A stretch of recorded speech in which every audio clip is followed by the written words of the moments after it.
So let's get started. So this is our first class for forensic, in fact it's flood and forensic what? Accounting.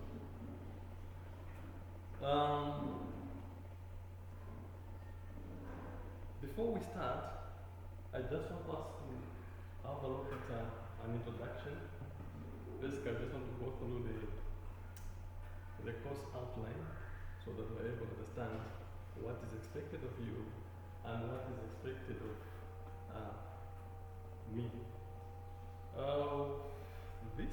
In this class, or this semester, we're going to cover a number of things. Under flood and forensic accounting.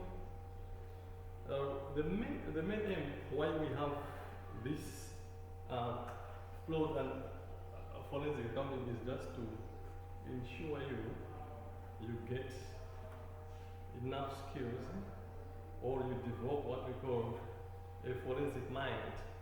You should be able to have a critical understanding of a scenario, especially those scenarios that involve what? Finances, isn't it? You know, in finances, there are a number of things that take place. We've heard of corruption, flood, cash gate. So, you as accountant, you should be able to look at a transaction with a forensic eye. Not just looking at the way every person looks at it, but you should be able to look at it with a forensic eye. You should have that we call, you have to be skeptical. Or in other words, you should be able to doubt if someone tells you about something about a certain transaction. So, that's the main aim. By the end of this semester or end of this course, you should be able to analyze, you should be able to detect fraud, you should be able to develop controls that are able to detect, or in other words, protect assets. You should be able to understand or investigate an issue that has to do with finances or any other related issues. So our first topic will be introduction to forensic accounting and flood examination. So we just want to get the background, a simple understanding of forensic accounting. What is it all about? What is flood all about? How do you relate forensic accounting with flood? Why should we learn flood accounting? Why is it important to develop skills in forensic accounting? Or we should have those skills of what we call, we should be able to understand what we call forensic accounting or flood. So we're going to look into that. We're going to introduce that simple background. Then from there, the next topic we'll be looking at forensic accounting and the legal framework. What is the legal framework that protects forensic accountants? If someone's a forensic accountant, do we have rules or laws that are protecting the scope of work? If we are to do a forensic assignment, are you guided by any rules or regulations? So we're going to look into that. Then we're going to look at a flood investigation and engagement process. Assuming you're doing an investigation, a flood, you are trying to investigate a flood, or you are about to accept an engagement or an assignment that involves flood activity or to investigate flood, what process do you need to follow? So we need to understand that, so that at the end of the day, if you are given a position, whether in a company or any other places, whether you're an accountant or any other position, you should be able to investigate. If someone says, no, I think something is fishy somewhere, maybe people are stealing money, maybe there's an act of corruption in this office, before you conclude, you should be able to investigate that, to understand, to go deeper, so that we're able to understand, so able to say, what was the main cause, or is it really true that we have fraudulent activities?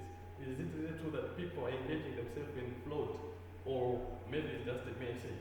So that is very, very important. Then we're going to look at the evidence collection process. Forensic, basically it's all about investigation, but in this case we're looking at in an accounting perspective. You're an accountant. Now there's an issue of fraud, so you're investigating. So how do we collect evidence? Because by the end of the day, you cannot just say there's fraud, or you cannot just accuse someone of fraud or corruption or any other practices that are not acceptable unless you have what we call the evidence. And that evidence should be tangible enough to justify the claim.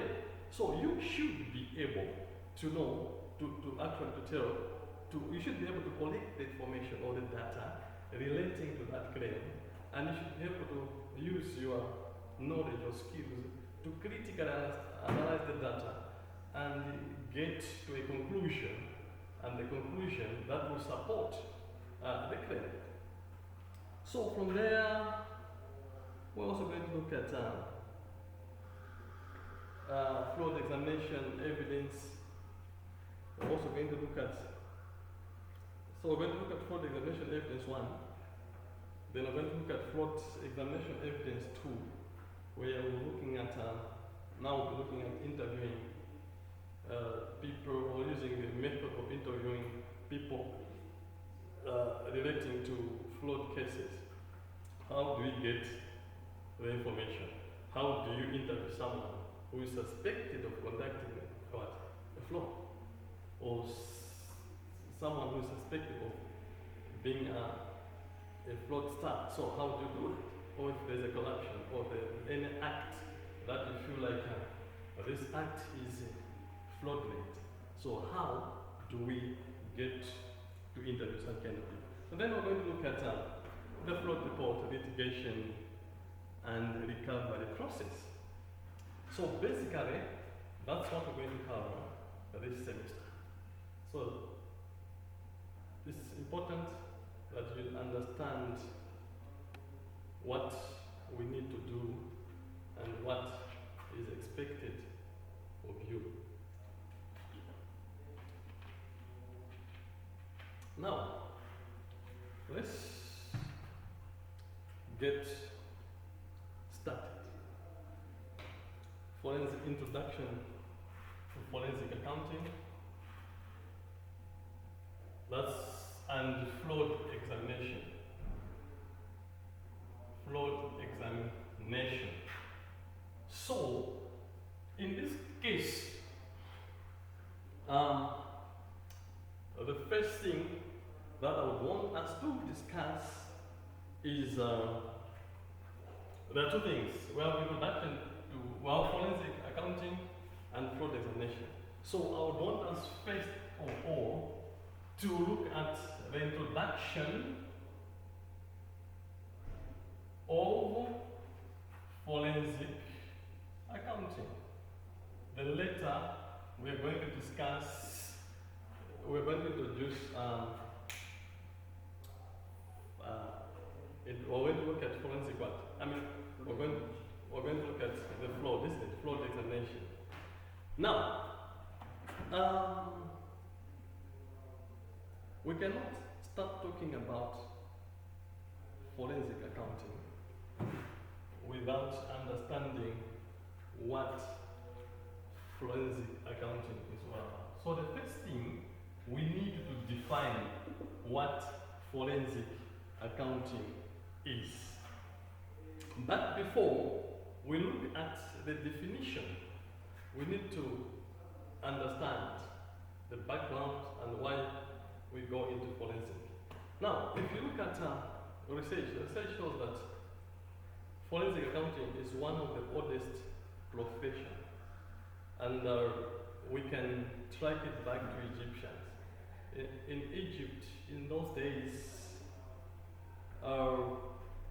the pharaoh used to actually have people. He called them watchdogs. These watchdogs were called the forensic accountants. So the fellow had to select people. What was the use of these watchdogs, or the people we call forensic accountants? These people were forensic accountants specifically for the fellow. What was the role of these forensic accountant, or these what we call the watchdogs? Their role was basically to watch over the inventories of gold, the inventories of gold, grain, and other important assets. So, the watchdogs, the forensic accountants in times of failure in Egypt were selected. So there were people who were there given this position. They were the right-hand people of the fellow. They were given the position to look after or look over the inventories. There were a number of stocks that the Pharaoh was keeping. Pharaoh had a lot of gold. Pharaoh had a lot of grain. You know, Egypt had a lot of food, plenty of food. So he wanted the people who could look into those. Those people should be trustworthy, responsible, and able to handle the position of influence. This was a very important position, a position of influence. So these people were told to check the number of gold they had, the gold that has been taken. They was check, they had to be concerned when gold is coming in, gold is taken out, to check who has taken it, how much gold do we have. Even the grain, when during the times of harvest, they could check how much has been harvested, how much has been kept, and the product that are kept, are they safe? Is there anyone who is trying to steal or no? So that was the main aim of these watchdogs. That's where this act came in. So what it means is that there was a doubt. Pharaoh could not trust people to say, he wouldn't trust people because people are corrupt. If I don't have the watchdogs, people will come get the product, get the gold, get the grain, and these assets that are precious, and use them for their own purposes. So in order to safeguard those assets, he had to hire or to select the watchdogs, all them. So in this case, forensic accounting, you are basically taken as a process whereby we're trying to develop watchdogs, people who can check, people who can control, people who can investigate issues relating to fraud or any malpractices or any corruption or any act of that we feel is not proper. So that's why we have it. Now, why should we today study forensic accounting? Now, research shows that almost $50 billion of revenue is stolen every year by employees worldwide. At the same time, also shows that 75% of frauding is committed by employees. And every year, 5% of businesses or of business is lost to fraud. Can you see? 50% of revenue is lost every year because of what? That revenue is stolen by employees. So if you have a company and you have employees and that company is generating revenue, there is a possibility that a certain percentage of the revenue will be stolen by employees. I'm not saying it's always, but the possibility is there. Some employees are very good, they can steal, but some are bad. But you can't trust, you don't know, you can't really tell who is trustworthy, who is not. So, because of that, in short, would say the companies, the countries, the businesses are losing a lot through what? Fraud, isn't it? We are saying almost 75% of fraud is committed by employees.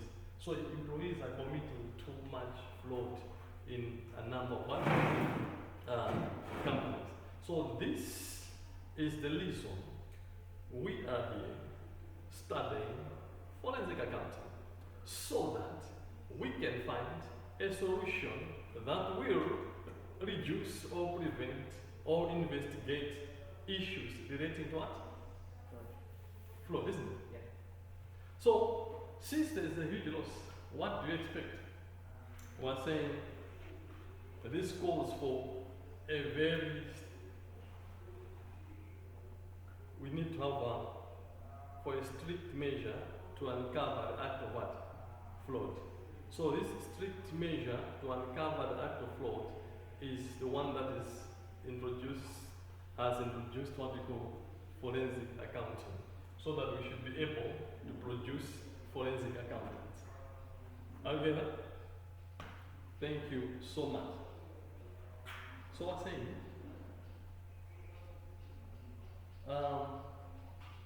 Research shows that almost 50 billion dollars of revenue is stolen by employees annually. At the same time, 75% of fraud is committed by employees. At the same time, 5% of annual business is lost to what? Fraud. Now, how do we define fraud then? We have introduced from the Pharaoh to where we are today. This data is current, and you can also bear witness currently in our own country. Almost each and every year you hear about money being lost. Person A was trying to transact with person B, and in the end the money went missing. You have seen people getting what they don't deserve. So there are a number of issues happening. If you read the newspaper today, you hear about money being lost, businesses being lost, a lot of things. Companies losing money, people driving their friends to court, employers sending employees to court. I know, a lot of happening, which means we are living in an environment where a lot is happening in terms of corruption, fraud. So what should we do? You and I should have a solution. So we need to equip forensic accountants to help to actually reduce or to help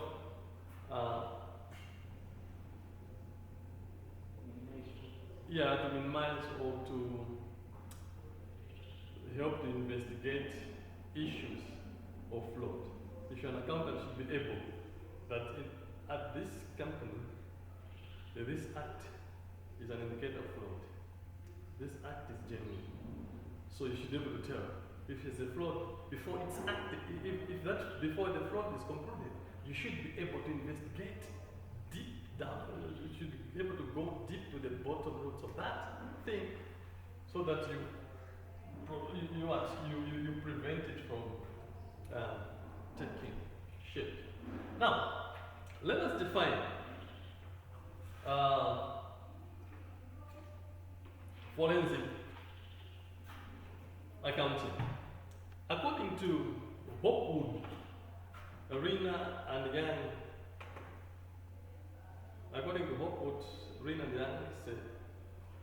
it's from the journal that they wrote. In that journal, they defined it. It's according to Hopwood, Arena and Young, 2012. That's 2012, eh? Yeah. They defined forensic accounting as the way of applying investigative and analytical skills for the intention to unlevel financial problems in a manner that abides by the standard required by court regulations. In this definition, that's saying forensic accounting is the application. You are applying what we call investigative skills. And what? And okay, investigative skills as investigative and analytical. Analytical what? Skills. Investigative and analytical skills in order to unlevel. To unlevel means what? In order to solve, explain, or in other words, in order to solve or explain or investigate something, that's one name, wisdom. So, someone is considered to be doing forensic accounting when that person is able to use what we call investigative skills or analytical skills. Now, what is the intention? Why do you use these skills? To be investigative is you should be able to find a solution to a problem. You should be able to do a research to solve a problem that is that a particular organization is facing. So you should be able to investigate, to do a research, so that you come up with a solution. You should be able to use analytical skills. You should be able to analyze a scenario. If it's a transaction, you go through the audit trail. You should be able to analyze it from the source up to the end. So those skills should be with you so that you are able to explain financial problems. Again, should be able to explain financial problems. What are the examples of financial problems? Corruption or theft, right? Or yeah, if there is a maybe we look at there is a scenario whereby people are suspecting someone to have stolen money, but they're not sure about it. So you should be able to apply your knowledge, your skills to go deeper and find the root cause of that and to prove them wrong or right. So someone who is able to give that solution is a forensic what? Accountant. But at the end of the day, they say that one is done in a standard that is required by what? Court regulation. So which means, whatever you're doing as a forensic accountant, the evidence you are gathering, the information you're trying to gather, that information has to be presented before the court as evidence for the claim at hand. What's your name? Matthew. If there's a Matthew that's stolen money, that's a claim, isn't it? So someone has to investigate how did it happen? No, he was given money to pay person A, B, C, D, but he did not pay. How sure are you? Let's investigate. Let's ask person pay. Did you get the money? No, we didn't get the money. Matthew, did you get money from this? Yes, I got the money from this person. Where is the evidence? No, it's signed here. Okay. So if you actually prove beyond reasonable doubt that this man was really stolen by you, then that information, well, that becomes a crime, isn't it? It's a crime, isn't it? Because you're stealing, it's a crime. So that information, that evidence that we've gathered here has to go before the court, so that the court should be able to interpret that and give a judgment or a decision. Understood? Now, let's also look at another definition of the same.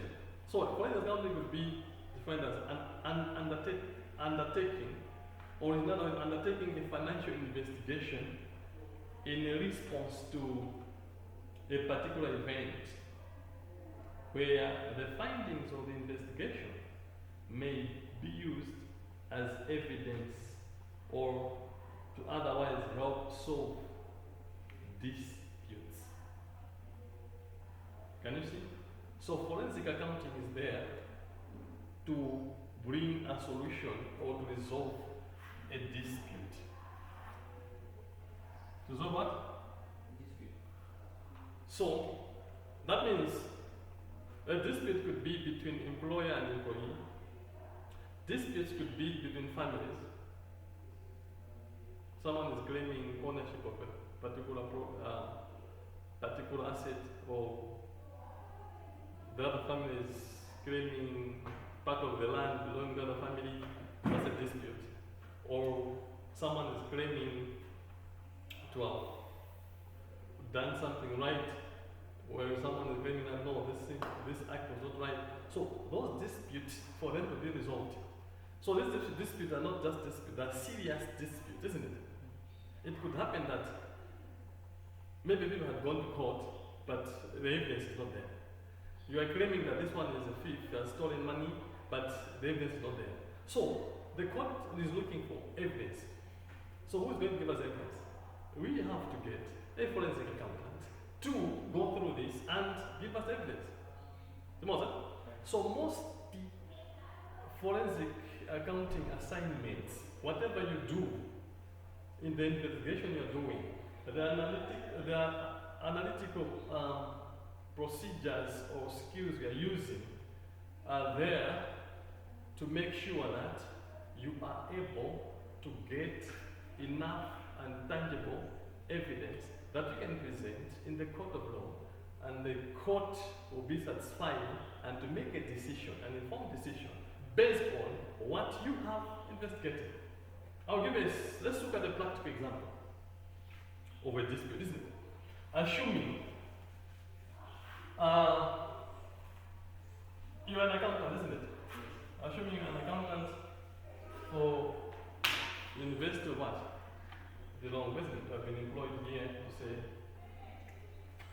Matthew, you are accountant for today, and your role is to, one of the responsibilities is to collect fees and to make what? Deposits, isn't it? You collect or you do reconciliations, and then you take it, money to the bank, and you file all the transactions, isn't it? Now, after 2 months, you discover that maybe there was an audit. Auditors come, and auditors discover that the revenue that you collected is maybe understated by 10 million. You see? Assuming the revenue that you collected from fees is understated by what? 10 million. The auditor will issue their report, say, this is what has happened. What was supposed to be collected and what was actually collected is different. There's a variance of 10 million. And we recommend you engage a forensic audit or forensic accountant to do an investigation. Because if indeed that money is missing, or if indeed the money was collected and the money went missing, it means the person doing that is committing a what? A crime. Understood? Now the thing is, if you are committing a crime, then that's now issue has to go to court, isn't it? So the question is, here's a dispute. How would you resolve that dispute? Practically, what would you do if people say no? My fees are minimum dramas minimum dramas minimum. What do you do? What would you do? I think go back to the books to check and see, find out maybe there are some mistakes. Yeah, so there could be. Yeah, there are two things.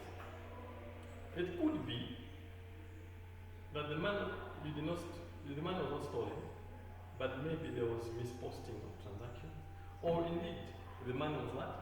Stolen. So we can't tell. But the only thing that we need to do is to use our analytical skills to investigate, to get to the bottom root of the thing, and make a conclusion whether Matthews stole the money or not. To make a conclusion whether the court should go ahead with the case against you or not. So what would you do as an accountant? You're in fourth year, isn't it? My expectation is that you have basic practical understanding of accounting, isn't it? What would you do?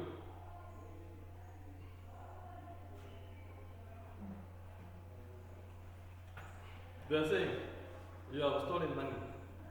How would you investigate that? How would you look? What would you do? What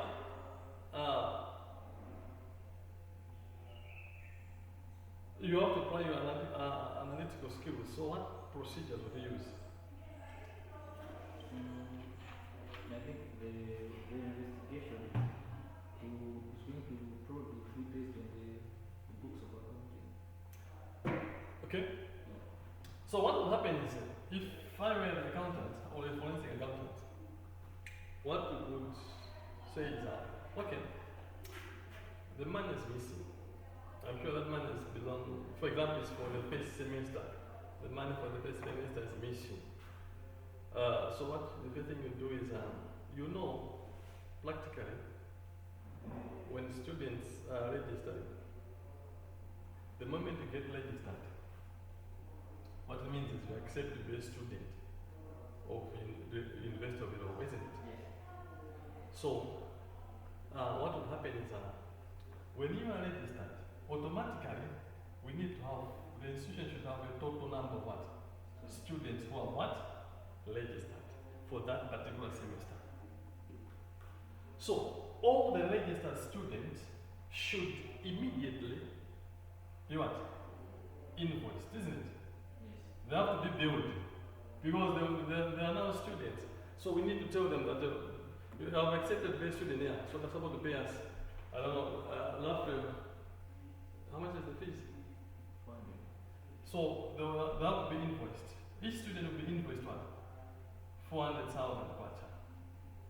See? So let's assume 100 students registered. Ready?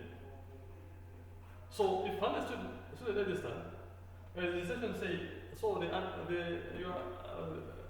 when you try to analyze the scenario, the analysis will start from registration. Who registered? Mary registered, B registered, Matthews registered, this one registered. And giving at a total what? 100. You see? What next? Everyone who registered has been invoiced. Check invoice for each one. Students. If you have 100 students, it means the projection for that term is what? You are projecting to realize an income or a revenue of what? It will be 100 and what? What do you get? 40 million. That's 40 million, huh? Are you sure? Yeah. So we expect to get 40 million. That's the first step. You're trying to defend yourself, or you have been hired to do a forensic assignment. There's a dispute. We're looking at a scenario of a dispute, isn't it? We're not yet going into details, but I know you might have done an internship, you might have worked. If you haven't worked, that means this is your best time. You have to listen here because what I'm making is practical, isn't it? Okay, so so the first thing, what do you check? Registration and the student. Invoices, you're supposed to have how many invoices? 100 invoices. Then, project shows up, you're supposed to get 40 million. And again, now, this is what the million is supposed to realize. Okay, let's go to who has paid and who has not paid. Because if you invoice, for example, if you're using an accounting software, maybe it's a QuickBooks, SageLine, or Pastel, what will happen is, if you invoice a student, now if that student makes a payment, when the student goes to the bank, make a payment, he brings a bank slip, the deposit slip. That deposit slip comes to the accounts office, they issue a receipt. So that one is taken to the accounts office who indicate now. Because by invoicing, what it means is 40 million becomes receivable, isn't it? Or in other words, they call it what? These are what? Debtors. People who are owing us money. So 100 students are owing us 40 million. Now the student has paid part of the money. What will happen is that receipt will knock off, will reduce to what? The receivable. So if out of 400, if someone pays 200,000, that means has given us 200,000, his balance is what? 200,000. Someone pays 100,000, that means we were going to reduce the receivable 100,000. So by the end of the semester, you should be able to tell who has paid and who has not what? Understood? So you can go to the finance center. Can you give us the schedule of those who have paid? A list or a detail of the students who have paid their tuition fees. So you got the letter, you get all the what? The receipts. They say Peter paid this amount, this amount. Then you go, do we have evidence that these people didn't pay? For this is a system, isn't it? Yeah. That is controlled by a human being. This is not a bank. It's just a software. You can punch in any number. The software will not reject any number. You can punch it. So that you get that schedule. Now you go, each person says, this person paid, okay? Where is the deposit slip? It's the deposit. Go through the bank statement and check. You cross-check for each person. Okay. So, if you do that, you should be able to detect areas that are fraudulent. You should be able to justify whether a fraud took place or not.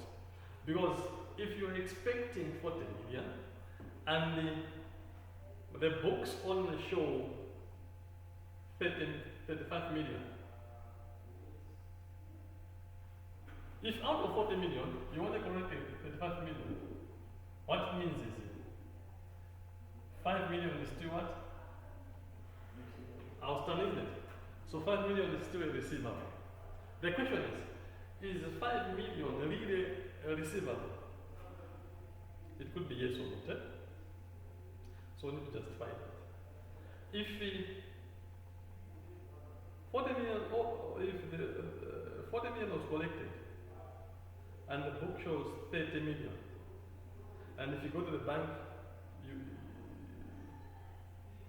so what it means is that if you go to the bank, you find that there is 30 million. And you come, if you go by each and every student, you find that each student has paid.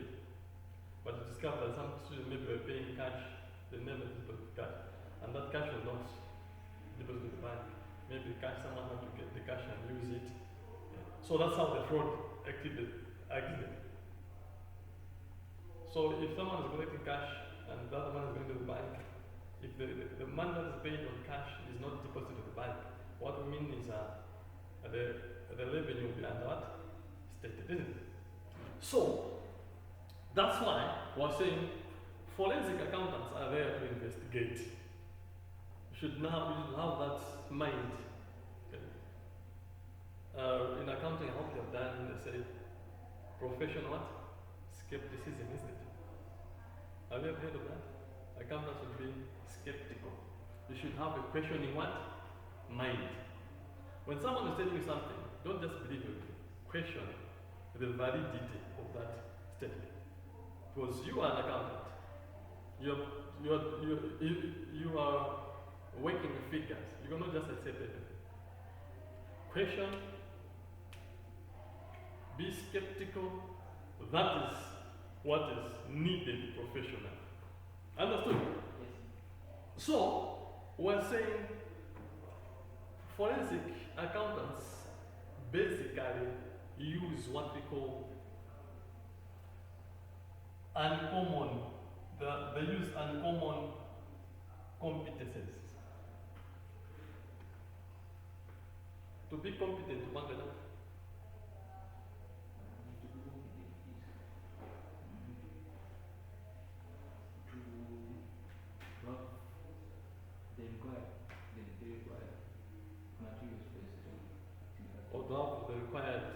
skills or knowledge about a subject matter. So they use the knowledge that is not common. The competences cannot be compared to any other person. Because so this is a forensic accountant, isn't it? We may have an accountant, but we can also have a forensic accountant. So this forensic accountant will have some skills or some the levels of competency cannot be compared to a mere accountant. So this one will have the competence that is not common.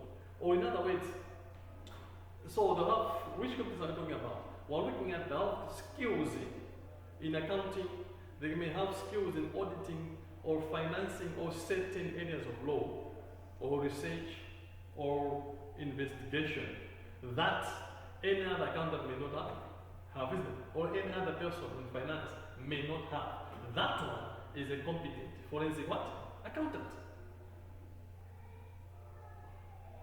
You should be able to position yourself at a point where you may not be compared to what? Any person. Listen. So that's forensic accountant. You should be able to investigate, evaluate, analyze the information or the evidence and communicate or interpret the evidence. Or have that confidence to communicate the evidence that you have generated. In so doing, you'll be spared to be very special as comparing to any other people in the finance. When people look at you, we're looking at someone who has the skills that are not common. Very uncommon skills, very uncommon expertise, is very conversant with accounting, auditing, research, investigative skills, and what have you. Are we together? Yeah. Now, forensic, let's look at forensic accounting as investigative engagement. So I'm saying forensic accounting is an what? Okay, we're looking at forensic accounting as investigative engagement. Forensic accounting as investigative what? Engagement. Engagement to that?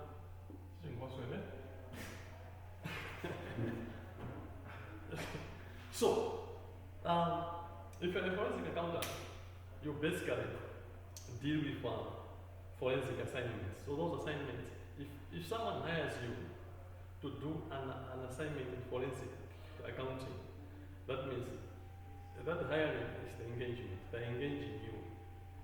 So they must have an engagement letter, which is a contract between you and your client, which describes the scope, what you're supposed to do, the problem that the client is facing, and there's a scope and how you're going to communicate the results, who is supposed to enjoy the results. So that engagement. So I say, okay, my first question is forensic accounting an investigative engagement? If you're an forensic accountant, are you an investigator? I would say yeah. You said no, huh? And you happily said no. Okay, yeah, you said no, but I think it brought some investigation skills to use in the process for the forensic process. okay. But you're an accountant, forensic accountant. If the issue is to do with accounting, or the issue is to do with investigating a loss, investigating corruption, investigating theft, or what have you, that means the right person is you. I was giving an example of theft. Maybe the money is lost, and you are the one who's controlling the money. So the one to investigate you is the person who understands money, isn't it? Then it's an investigative engagement. If you get someone who is doing a certain course that is non-finance to investigate a financial matter, it will be hard because there are certain areas or there are certain issue that will need technical expertise, that person will not understand. Even in accounting, will not understand what are receivables, what are payables. You will not have an understanding of that. So you are the one to do the investigation. So in other words, forensic accounting is an investigative engagement. It's an engagement that you is required to do a research. You do an investigation on a certain subject matter and bring a solution that is tangible, a solution that is required in the court of what? Law. Therefore, if we're agreeing you and I that this one is an investigative engagement, what it means is it requires you as an accountant, forensic accountant, to have or to apply. So the first thing is to have professional accounting skills, investigative skills, and investigative what? Mindset. Now again, you are required to have what? It requires you to have, okay, you cannot apply knowledge if you don't have the knowledge. Or you cannot apply skills if all skills are not you. So the first thing is you have to attain or to acquire those professional accounting skills. You should be able to understand accounting in and out. The theory part of it and the practice part of it, or the practical part of it. You should have that knowledge combined so that you are able to investigate and to bring a solution or evidence that is clear and well understood. Not only that, you should also have that skill of investigative skills. You should be able to don't just believe everything. You know, when you work with people in offices, people lie sometimes. You are an accountant and someone says, no, I'm bringing this requisition on a voucher. The boss says, we should buy a product ABCD. And the boss says, you should actually approve this, issue a check. Now, if you don't have those skills or you are not skeptical enough, you end up doing something that's not there. Sometimes they say, someone can forge someone's signature, say the boss has approved. What is meaning is you to issue a check. So if you don't have those investigative skills, or you are not professionally skilled enough, you have what? The problem. Now, having investigative skills is not enough. What is enough is your mind should also what? You should also have what? An investigative mindset. The mindset, your mind should be set in an investigative way, isn't it? You should be willing to find more. You should be willing to dig deeper. You should be willing to ask more questions. You should be willing to get more information. You should be willing to make a change. So that is very important. Understood?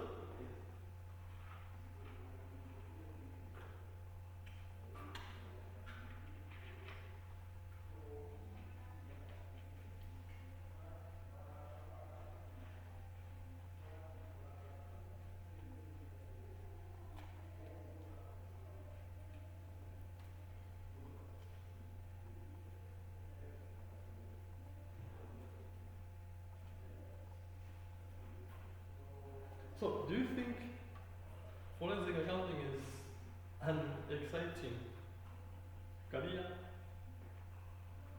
Yeah, it is. Would you investigate? It's somehow risky. Yeah, you need to take a risk. Isn't it? Right. Even coming to school is a risk, isn't it? You know that? Yeah. You pay 400,000 and you are not even very sure whether you pass exam or not, is it? Is that not a risk? Because paying 400,000 is not enough. You have to work hard. You have to start. You have to pass assignments. You have to pass mid-term, end-term, and what have you. So it's a risk. So a risk is everywhere. So you don't have to risk others. Yeah. But are you willing to become one of a forensic accountant? You're willing? I would say 70%. Do you think? So you think it's important? It's a risky. Yes, the risk is there. Yeah. Because investigating a fraud is risky, but the risks are everywhere. But you would do that, isn't it? Yeah. So what we're doing is that we're not just looking at you taking a forensic assignment, but here we're not training you to become a forensic expert. No, but we're giving you or equipping you with forensic what? Accounting skills.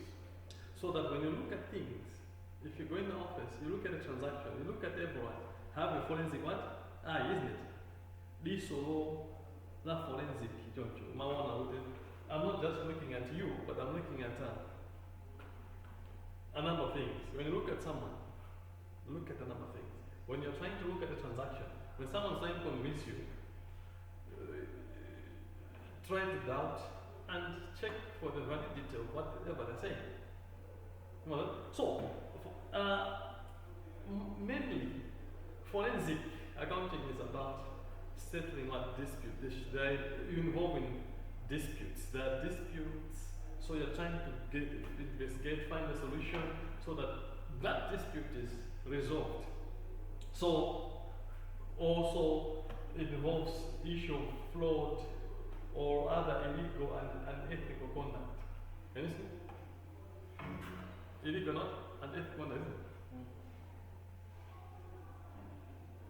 What's the difference between something is unethical and something that is illegal? Are they different? I think something that is illegal is something that is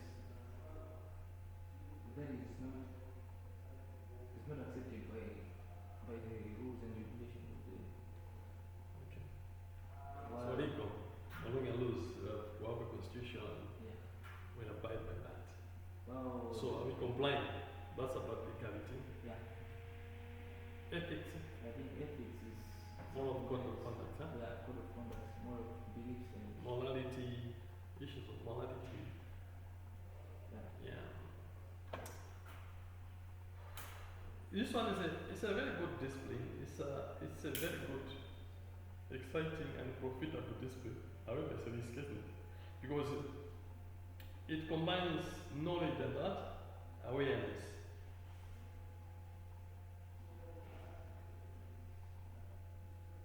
So it combines knowledge and awareness. At the same time, it also brings up what you call investigative competences. So you combine the competence, you combine the knowledge, you combine the awareness, so that you are able to trap criminals, isn't it? Because you're dealing with criminals. Okay, to trap someone, you know for sure that this person is suspected of theft or corruption. Now you want to investigate that person. And sometimes that person is even aware that you are the one doing the investigation, isn't it? Yeah. So, but how do you now trap that person so that you are able to get the evidence, the tangible evidence that you're looking for? So it needs skill. It needs you to be well equipped with relevant skills. Understood? Very good. Now,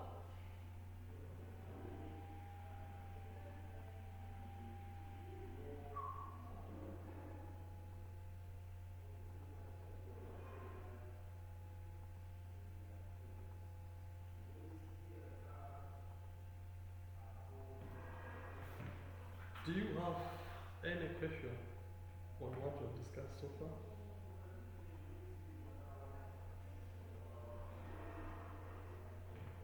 I'll ask you. Do you have any question?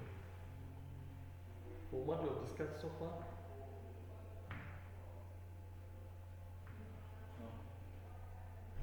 What have we discussed so far? We have discussed about the Because you don't have you don't have a question, it means you have answered, eh? introduction of forensic accounting before the examination.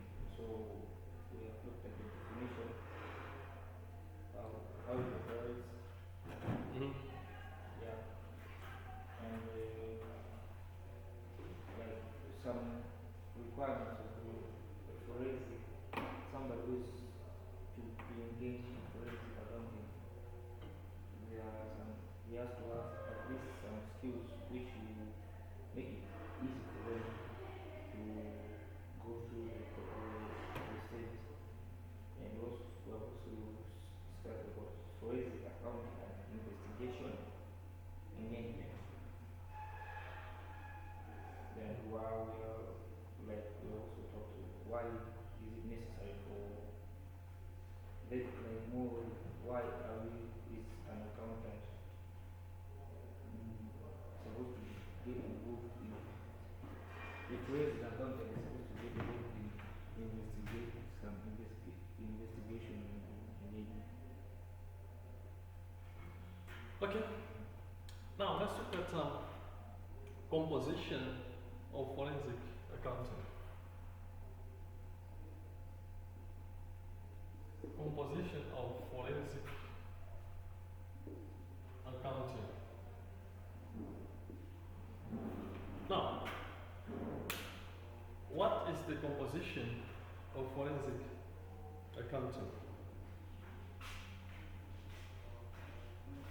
Well, it's basically composed of two. One, the forensic accounting is composed of investigative accounting. Investigative what? Accounting, and also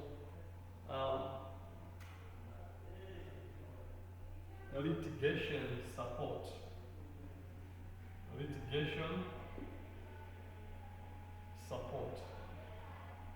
So it's composed of these two. It involves basically both investigative accounting and litigation support.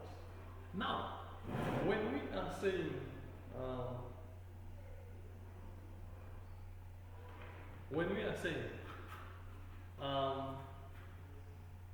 investigative accounting, but these are the two main things that make up forensic accounting. We're looking at accounting, but not just accounting, but investigative accounting. I know you have done accounting, isn't it? Isn't it? Yeah. You have done accounting. You understand. You understand what you call the financial statements, isn't it?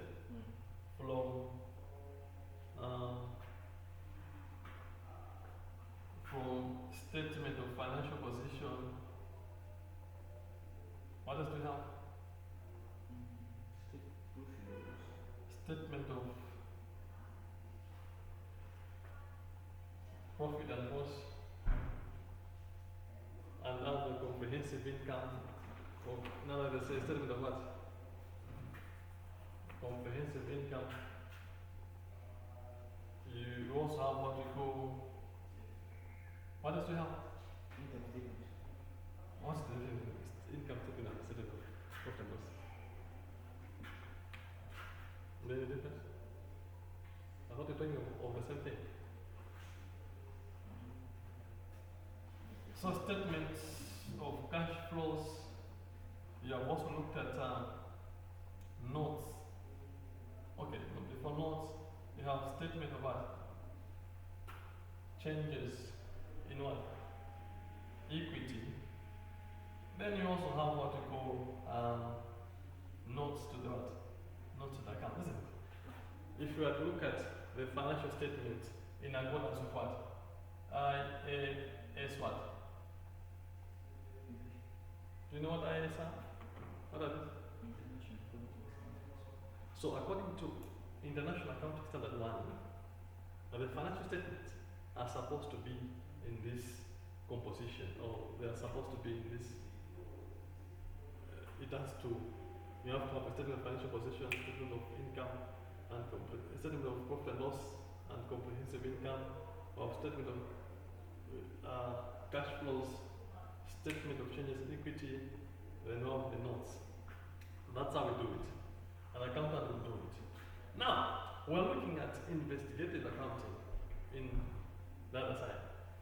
So now, in this case, when someone gives you, so we're looking at, but we're investigating, we might not be necessarily engaged or involved in the preparation of those financial statements, because we're investigating those financial statements. So someone is bringing you the statement of income and other comprehensive, or the statement of profit and loss, or income statement is bringing to you, and that statement indicates what we call, there is in that statement there is income, or another way revenue, and there is also what? We have cost of sales, we have the gross profit, we have the operation expenses, you have the net profit. Can you see? These are the figures that have been prepared. Now, when you're trying to look at investigation, when you're doing investigation, what is important is not the income. If someone tells you, well, I've made an income of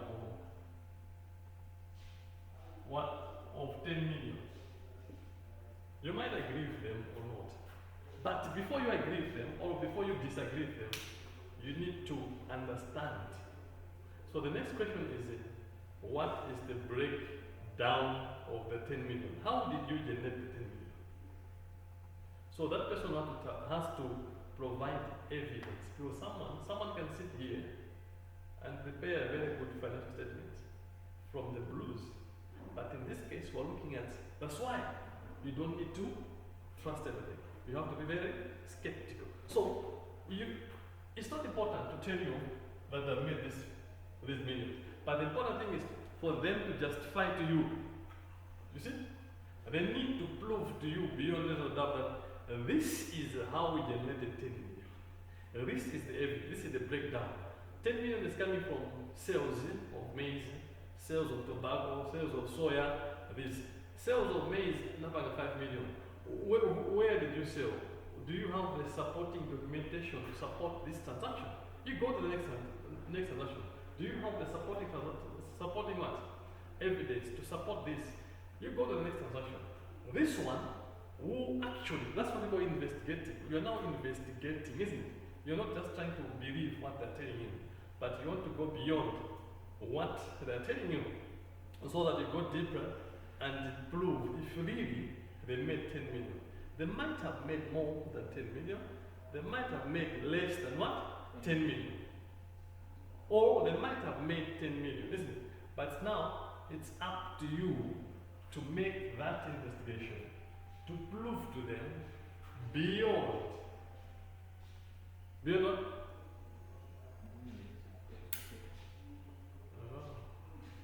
Are you sure? Are you sure? I'm saying. So that's very important. So investigative accounting will help you to quantify the problem.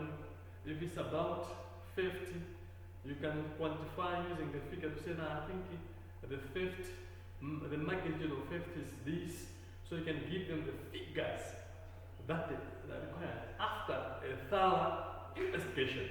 If they tell you that we made this profit, you say yes, I've seen it, but I will not agree with you, or I will not disagree with you. I have to use my analytical skills to dig deep. If you say you made this net profit, let's look at the expenses that you have deducted from the gross profit to come up with what? This, because you have the sales, you have the cost of sales, then you have the gross profit. From the gross profit, you have deducted operating expenses to get this. So I need to understand the operating expenses, because there could be some figures that are supposed to be there, but that bit put there, isn't it? the expenses, there's a possibility that the expenses can be what? Overstated or understated, isn't it? People sometimes they overstate expenses to reduce profit so that they pay less tax, isn't it?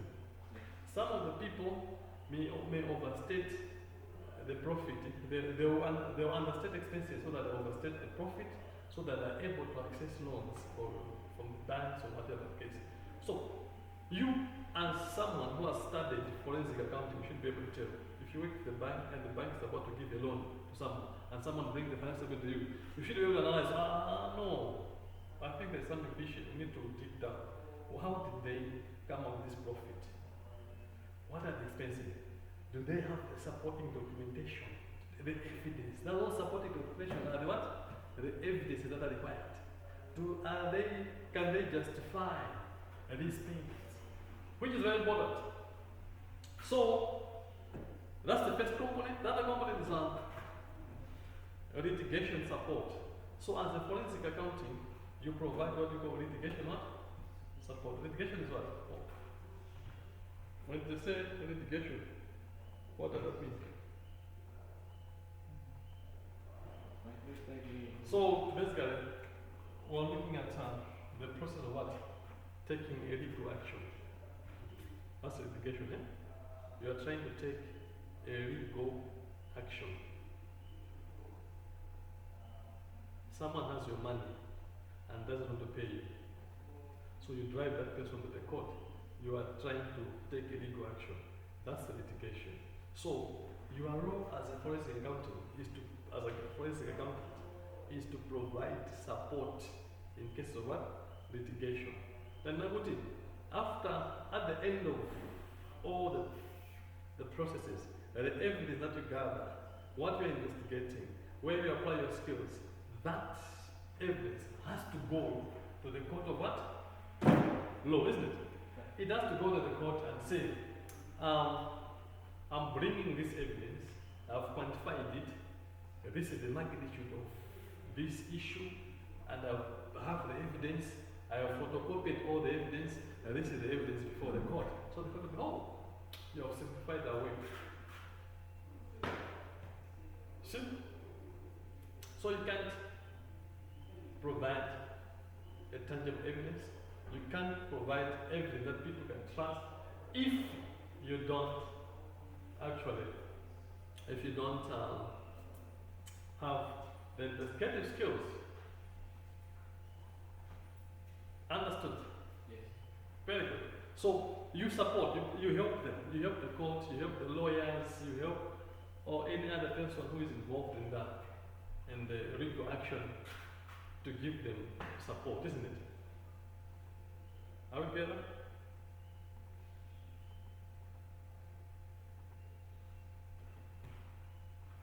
Litigation support? And I can read it. You go out and investigate. There's an issue here. What do? You investigate it so that you get to the bottom root of it.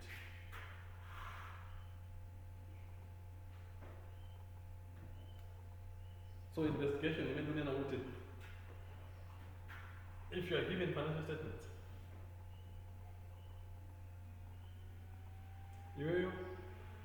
I know, you're not just an accountant, but you're a forensic accountant.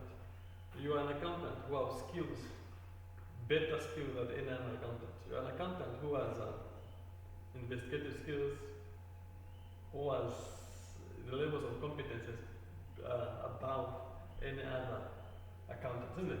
So when these accountants provide you with this fair statement, you should be able to critically analyze them,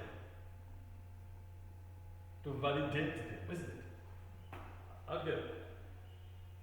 If you don't analyze them, if you don't validate them, what it means is these financial statements may not serve the purpose they are intended for. And if the figures are not talking to each other, if the figures are not adding up, if the figures look suspicious, so each caption in the financial statement has to be investigated so that you get to the bottom what? End of that issue.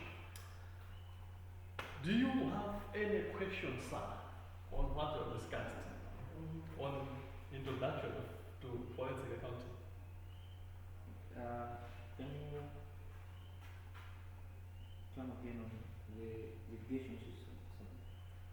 Okay, so I say forensic accounting involves two things, right?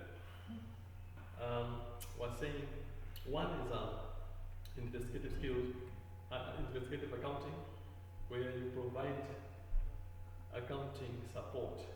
Okay? You are trying, there's a dispute, a financial problem. There's a problem in the finance department in the organization, but that problem involves finances. So you are there to critically investigate that issue and offer tangible evidence. Litigation support, we've said forensic accounting. Every work that you do in the forensic accounting, if you are taking a forensic evidence, everything that is forensic has to go to the court of what? Law as evidence. Whatever you investigate using your skills, the results should be presented to the court of law, isn't it? So, bringing the evidence before the court is a litigation what? Support. You are supporting the court to make an informed what? Or to make a reasonable what? Judgment. Because you are part of the people bringing the evidence that is needed in the court of law. You know, you have seen people, they don't know how to speak, they don't know how to convince people, they don't know how they can address themselves. They have suffered. Some of them are in Maula, as we're talking, they're in prison. Not because they did that thing, but they cannot convince people. You see? They don't have the skill to convince. Second, they don't have the evidence that can support them for the claim that are there. So such people have suffered. Such people are in trouble today. So what we're saying is, we don't want that. You should be able to stand in and provide evidence that is required. Say, no, court, no. I think this patient is not still. This is the evidence that I've gathered. This thing was supposed to be done in this way, but they were done in this way. And the procedures were not followed here. You know, you look at all those things. No, the fees, they did not collect all the fees. Instead of presenting the balance as receivables, the balance was presented as income. All those things. No, some technical issues that might be there. So you have the skill to do that. And Adam? Very good. Very good.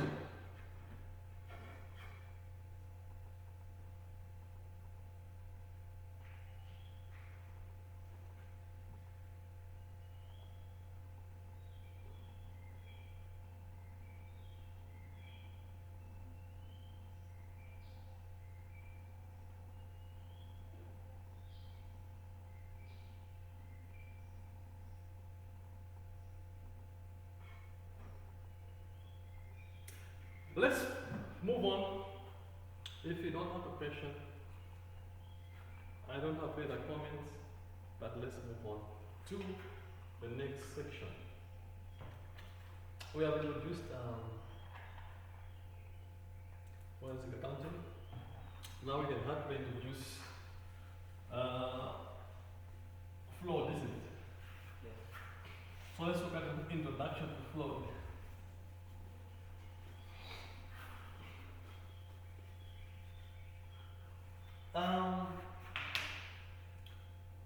Introduction to flow.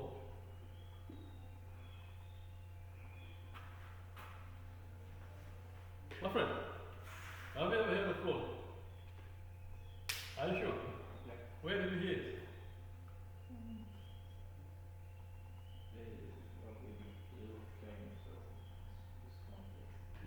You what? I've read it in Europe in different places. So Different person. People talking or mostly, I think, be one of them? in courts, organizations. What are you doing in court? You're still young. So, you have heard buses, in towns, courts, everywhere.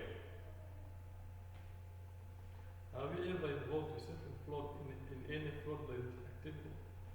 I think so. Do you think so? What makes you think so? You don't look like a fraudster. Hmm? You don't look like a fraudster. So why do you think so?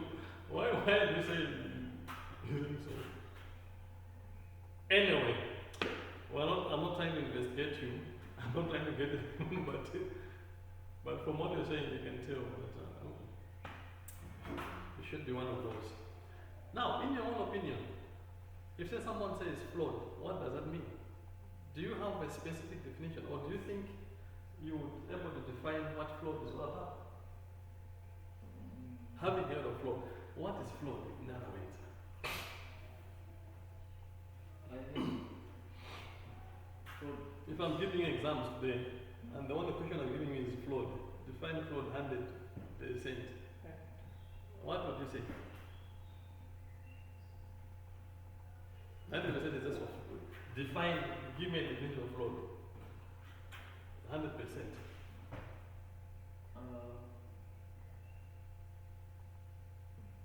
I think fraud it is more like manipulation manipulating something or someone Manipulating something or manipulating in someone. order, Okay. in order to get the benefit from it. Okay. According to Collins Dictionary 2019, flawed is the claim of gaining money or financial benefits by a trick, or by lying.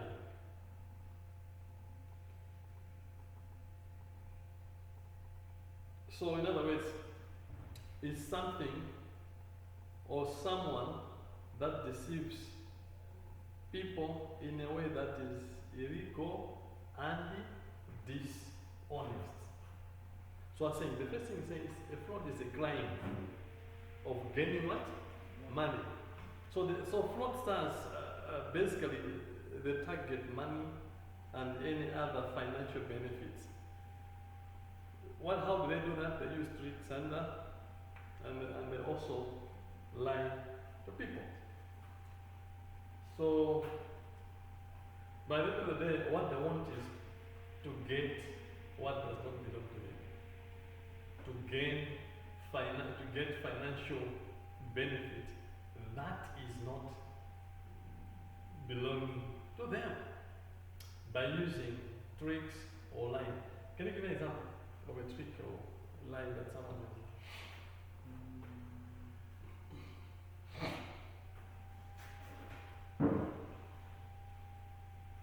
I'll tell you mostly magic tricks.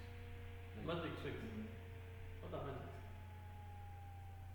it's an illusion or something.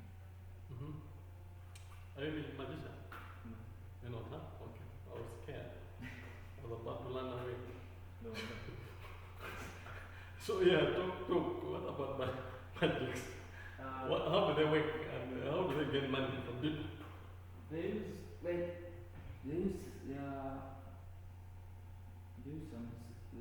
certain tricks which when the people around them are seeing it, they see it as something that is so special or unique. As a result, they end up paying them in order to get more of their services and stuff. So that's trick, huh? Example. Oh, so that's what I give you. Yeah, so when you get something,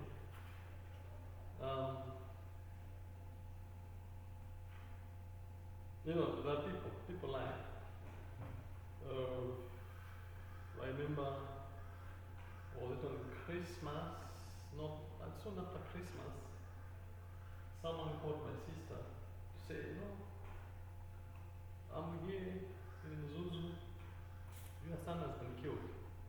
Meaning my sister's son has been killed, and I've taken the body to the mortuary. So I just want to make processes, to buy coffin, to hire motor because it seems that we need to do it as fast as possible, and the condition is not good. So please help us with the money. We need the money urgently so that we can process. So it's about a funeral, isn't it? Who would doubt? Who would say someone will die? So you didn't think someone would lie like that? So it's like, okay. So people gathered. People started mourning. Said, no, we lost someone. Said that. So, in fact, I was there. I was there. So they had to call me. So what is this issue? So these people wants money, and they started raising money. Started making contribution. So I said, okay, before you make a contribution, why can we inform some people who are close to the hospital, maybe to go visit, maybe to meet the person and discuss how it happened and how best we can help them. I said, no, we have to do it now. I said, no, wait. So we had to call someone, and we had to send someone to the hospital to check if really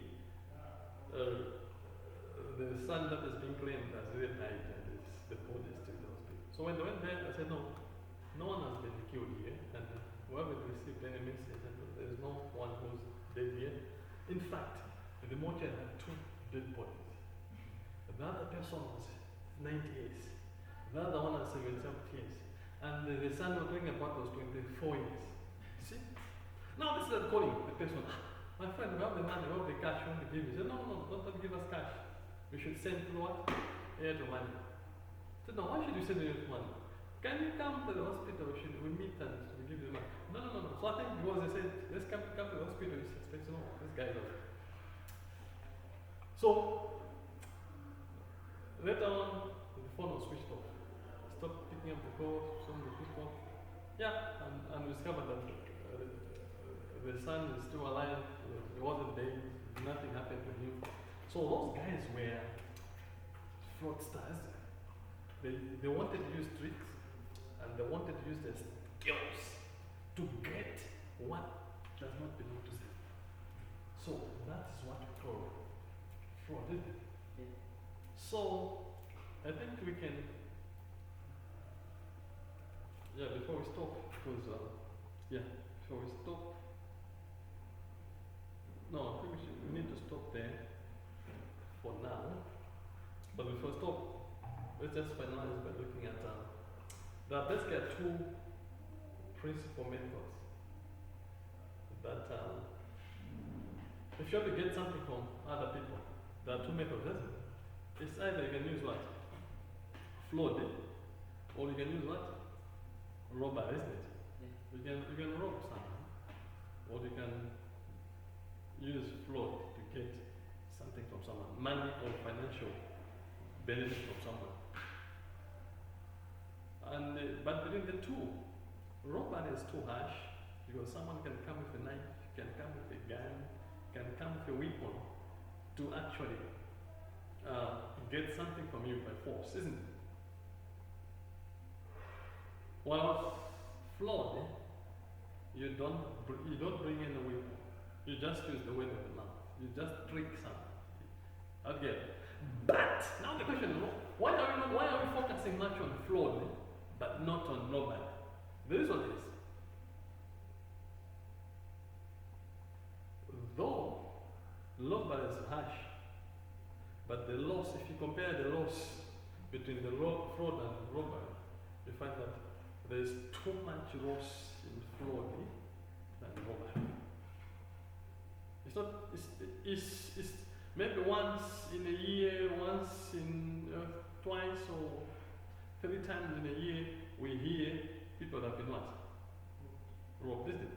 But fraud is, as we're talking here, people are planning of frauds in offices. As we're talking here, someone is preaching about fraud.